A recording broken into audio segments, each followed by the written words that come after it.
In the most recent PTR tuning, Mistweaver had an additional 50% buff to our mastery, bringing us to about a 100% buff over the course of the 12.1 tuning so far. A lot of builds for keys now have been playing upwards of 1300% mastery, some even higher if you've bothered with crafting. Mastery has long been Mistweaver's worst stat, so why are we suddenly stacking it?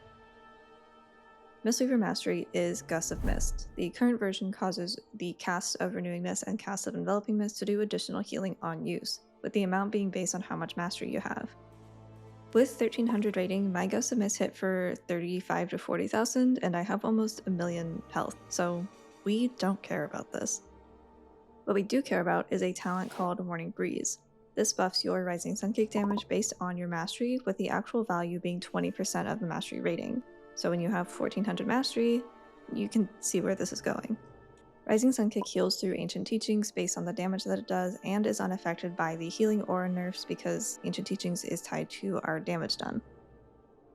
This paired with things like Emperor's Elixir for Jadefire Stomp, Focus Thunder for 2 empowered spells, cooldown reduction on Thunder Focus Tea through Celestial Conduit and Heart of the Jade Serpent, and the new tier set having a chance to give you an additional use of Rising Sun Kick and increase the damage that it does, this button is our new best friend. But is it actually good this time? Because this is not the first time they've tried to buff Mastery. Number-wise, it's good, both for healing and for damage. Rising Sun Kick is now our highest priority button in any target count. It's available to use a lot, you can plan around mechanics, and even hold Rising Sun Kick, though you're not going to hold it for more than a few seconds usually. You can also use Renewing Mist to both apply the 8% amp through Lotus Infusion, and get cooldown reduction on Rising Sun Kick through Pool of Mist to get it back faster. Gameplay-wise, it has changed a little bit. We don't spin as much now. Early numbers said for damage we would spin and Rising Sun Kick on cooldown at 5 to 9 targets, and then 10 or more was just spinning Crane Kick. But this wasn't taking Mastery into consideration, so in a Mastery build with Morning Breeze, I think you would Rising Sun Kick on cooldown regardless of mob count for both damage and for healing. This Mastery build also further divides our hero talents.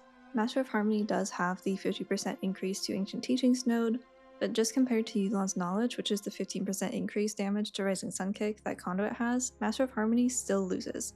And that's not even considering the cooldown reduction and the increased use from the Conduit tree. You're also going to be using Thunder Focus Tea basically as a cooldown to get more Rising Sun Kicks out during a specific mechanic, but with Master of Harmony, you get less Thunder Focus Teas overall compared to Conduit. You get no cooldown reduction on Rising Sun Kick or Thunder Focus Tea because you have no Heart of the Jade Serpent. And your Vitality isn't going to have much time to build up since the Thunder Focus Tea is only 30-second cooldown, so this playstyle just takes us further and further away from Master of Harmony standing any chance at all. So it is more fun than spinning Crane Kick spam, and there's a little bit more nuance, but I tend to take issue when a majority of our damage and healing is done with one button. It's the same issue I had with Season 1. I would like to see some power put back into our casted spells. I know that they just nerfed it, but that was primarily a raid nerf, so maybe Shaylan's Clouds could get buffed back to what they were previously, just so that they actually move health bars. I'm not quite sure on that yet. With this much mastery, Chi-Ji does feel more how it should. You actually want to utilize the Gust of Mist from Blackout Kicks, and you're playing the build and spend minigame during Chi-Ji, which was my main complaint about its rework and the nerf earlier on. I wish it didn't take such an absurd amount of mastery to make it work, but it is what it is at this point. We are also playing Spirit Font with this build. I had played around with Spirit Font and Vital Expenditure earlier on before the mastery was buffed a second time, and before we got the 8% aura nerf, but it was really hard to take Spirit Font over Shaylan's even though I wanted to. Now after the nerf to our healing and the second 50% buff to mastery, Shaylan's is just too weak to justify spending 3 points on it for it to not even do any healing. Because of this though, you have basically zero healing outside of melee except for Spirit Font, and that doesn't push health bars very hard either. With Rising Sun Kick being a majority of our throughput, if you can't get into melee for whatever reason, you are a fish out of water. Revival and Celestial Conduit are weak relative to our health bars, and you have Vivify instead of Shaylan's, and neither do any real healing either. Chi-Ji is strong, but it is still melee based, along with all of our damage conversion being melee based, which is where all of the healing comes from. I don't necessarily have an issue with this since Mistweaver is a melee healer and I generally like when we're treated like one, which is part of why I don't love rushing Wind Kick and Raid, but that's a different conversation. It can be a major pain point for people who aren't used to being in Melee and for any Flavor of the Month rerollers, so it adds back a level of difficulty that is honestly welcome after last season. So is this gonna last? Hard to say.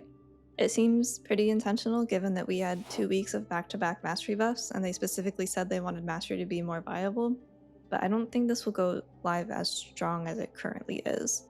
The gameplay may be intended, but the tuning could be adjusted, especially considering the implications for Raid. In Raid, there is a chance that we end up going back to something similar to Liberation of Undermine gameplay, where we pretty much ignored our Raid frames. We didn't care about renewing Miscount. Casting Enveloping Mist or Vivify was an HPS loss, and all of your healing was through damage conversion with zero discernment on who you're actually healing.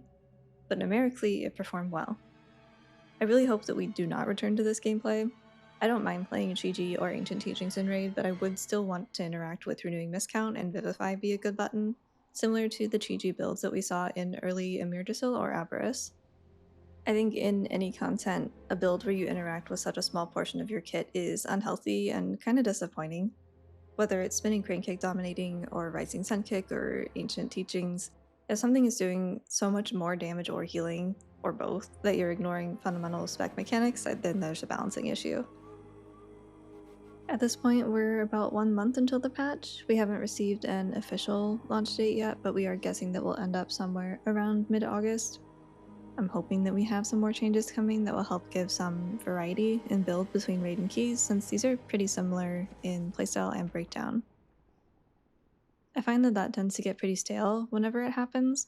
I'm personally a fan of Chi-Ji being the Key Celestial and Yu'lon being the Raid Celestial, and all of the gameplay changes that come along with that. I would also like to see some of the pain points addressed regarding lack of healing outside of anything other than Rising Sun Kick. I don't mind the emphasis on damage conversion and being in melee to heal effectively. That has always been my preferred way of playing Monk, and I think that is the air quotes correct way, given the design as of late. That being said, I don't think that it is necessarily good or healthy that we have basically zero healing outside of melee. I don't need Shaylens to do a lot of healing, I just need it to do something so that I can kind of prop myself up on it until I can get back into melee. So far, there's not a ton of dungeons that force downtime. There's some that do force downtime or force like heavy movement, but it's not for very long, and so far it hasn't been during damage as well. So this may not even be an issue in the dungeon pool, but for the future I would like to see it addressed. But that is all I have for this video. I will see you guys next time, and thanks for watching.